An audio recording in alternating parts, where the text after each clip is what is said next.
સૌ પ્રથમ અંદરથી નીકળેલ સ્ટીકરને ચોંટાડી જે નિશાની કરેલ છે ત્યાં હોલ કરી દેવું.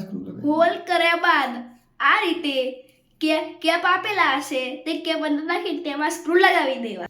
બોક્સમાં જે બે પાઇપો આપેલી છે તે બે પાઇપ ટેપ લગાવીને આ રીતે લગાવી દેવી. ત્યારબાદ નિપલ પર ટેપ મારી દેવી. તે નિપલ ઇનપુટ પાણી જવાનું છે ત્યાં લગાવી. આઉટપુટમાં પણ એક નિપલ મારી દેવી. આપણે જ્યાં સ્ક્રૂ મારે હતા તે જગ્યાએ આ રીતે ગીઝર લગાવી દેવું. બાદ જે પાણી ઇનવાળું હોય એમાં જ ઇનવાળી પાઇપ લગાવી. આઉટવાળી પાઇપ અત્યારે હાલ લગાવી નહીં. ત્યારબાદ તમે ટાંકીનો વાલ્વ બંધ કર્યો હોય તો ટાંકીનો વાલ્વ ચાલુ કરી આવો અને ટાંકી ભરાય ત્યાં સુધી રાહ જુઓ. જ્યારે આઉટપુટમાંથી પાણી બહાર આવે ત્યારે જ આઉટપુટને લગાવવું.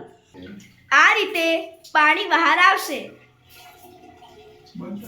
આ રીતે પાણી બહાર આવે એટલે ટાંકીમાં જે એર હશે તે બધી એર નીકળી જાય. ત્યારબાદ તેને આ રીતે લગાવવું.